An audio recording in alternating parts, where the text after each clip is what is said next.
Hello students, আমার YouTube চ্যানেলে তোমাদের সকলকে স্বাগত জানাই। আজ আমরা আলোচনা করব মডেল অ্যাক্টিভিটি টাস্ক 2022 ইংরেজি বিষয় নিয়ে, ক্লাস 7। ঠিক আছে, এই মডেল অ্যাক্টিভিটি তোমাদের বিদ্যালয়ে মিড ডে মিল থেকে দেওয়া হয়েছে। অনেক স্কুলে এখনও দেওয়া হয়নি, কিন্তু মিড ডে মিলে তোমাদের স্কুলে এই মডেল অ্যাক্টিভিটিগুলো তোমাদের হাতে দেওয়া হবে। ঠিক আগের মতোই 2021 সালের মতোই তোমাদের এই মডেল অ্যাক্টিভিটিগুলি আলাদা খাতায় করে যখন স্কুলে পরবর্তী মিড ডে মিল দেবে সেই সময় তোমাদের এগুলোকে জমা দিতে হবে। তো আগের নিয়মে এগুলো হবে। তো চলো 2022-এর এর নাম দেওয়া হবে পার্ট 1 জানুয়ারি। ঠিক আছে, তো তোমাদের উত্তরগুলো চটজলদি বলে দিই, বেশি কথা বলে লাভ নেই। তো চলো, প্রথমে একটা প্যাসেজ দিয়েছে, প্যাসেজটা পড়া যাক কি আছে। প্যাসেজটাতে দেখো কি লেখা আছে। When you and I are together, you often ask me questions about many things and I try to answer them. ঠিক আছে, এর মানে কি হলো, যখন তুমি এবং আমি একসাথে থাকি তুমি আমাকে প্রায়, ওপেন মানে প্রায়, প্রশ্ন করতে এবং আমি তার সে সমস্ত প্রশ্নের উত্তর দেওয়ার চেষ্টা করতাম। Now that you are at Mussoorie and I am in Allahabad. তাহলে এখন তুমি আছো মাসৌরিতে এবং আমি আছি এলাহাবাদে, তাই we can not have this talks. এই বিষয়ে আমরা আর কোনো কথা বলতে এখন পারবো না। I am therefore going to write to you from time to time short accounts of the story of our earth and the many countries, great and small. I am therefore মানে সুতরাং, তার জন্যই আমি তোমাকে চিঠি লিখে জানাতে, তাহলে কি হবে, time to time short accounts of the story of our earth and the many countries great and small. তাহলে কি হলো, আমাদের এই যে পৃথিবী আছে সে পৃথিবীর গল্পের সংক্ষিপ্ত বিবরণ তোমাকে লিখে জানাচ্ছি। এর মধ্যে মেনি কান্ট্রিজ মানে অনেক দেশ, বড় এবং ছোট, into which it is divided. ঠিক আছে, অনেক দেশ এবং বড় এবং ছোট যেখানে এটি বিভক্ত। You have read a little about English history and Indian history. তুমি ইংরেজি ইতিহাস এবং ভারতীয় ইতিহাস সম্পর্কে একটু পড়েছো। But England is only a little island and India through a big country is only a small part of the earth surface.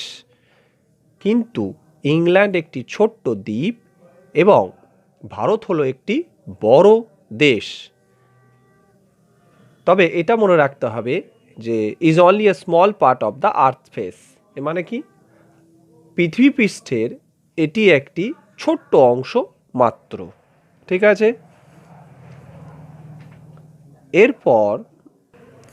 এরপর আমরা অ্যাক্টিভিটি 1-এর উত্তরগুলো তোমাদের বলে দেবো। তাহলে দেখো, প্রথমে the author was residing at Mussoorie, New Delhi, Allahabad. তাহলে প্রথমে উত্তর হবে তোমাদের আলাহাবাদ। তারপরে Nehru would write letters to Indira everyday, time to time না ওয়ান্স ওয়াইল, এটা হবে time to time. England is a big country, a small nation না এ লিটল আইল্যান্ড। তাহলে তোমাদের উত্তর হবে সি, এ লিটল আইল্যান্ড। এরপরে তোমাদের 3টে প্রশ্ন দেওয়া আছে। Why did Nehru want to write to his daughter, what did Nehru intend to write, আর how is India compared with England. এই 3টি প্রশ্নের উত্তর কী লিখতে হবে চলো তোমাদের একটু দেখিয়ে দিই।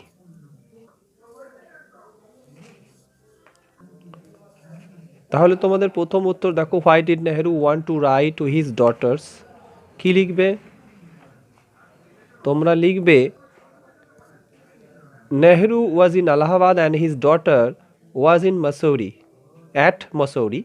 In this reason, Nehru wanted to write to his daughter. Next প্রশ্ন কি আছে? নেক্সট প্রশ্ন আছে, what did Nehru intend to right. লিখবে কি, Nehru intend to right short accounts of the story of our earth and the many countries. ঠিক আছে, next next প্রশ্ন 3 নম্বর প্রশ্ন কি আছে, how is India compared with England. এটা উত্তর লিখবে, India is a big country and England is only a little island.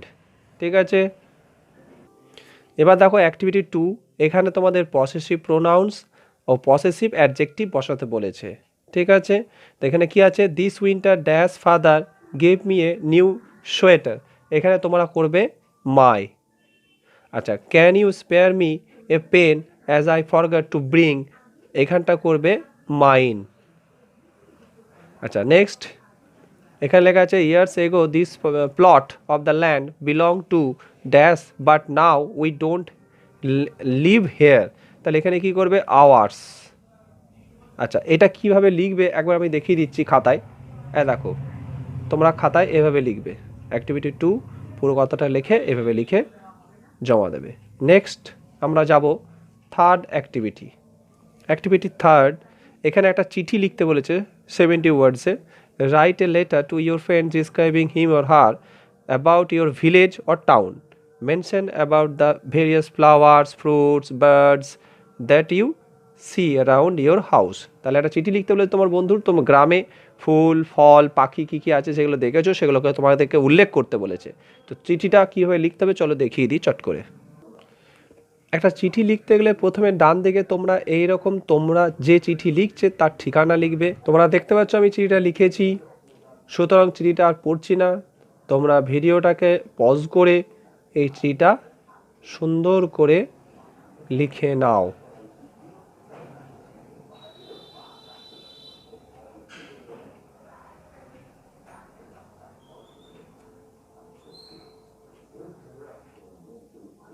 সবার শেষে এইটুকু অংশ ভালো করে লিখবে, so I invite you to come to my village, we will walk together and enjoy the beauty of the village, no more today, more when we meet.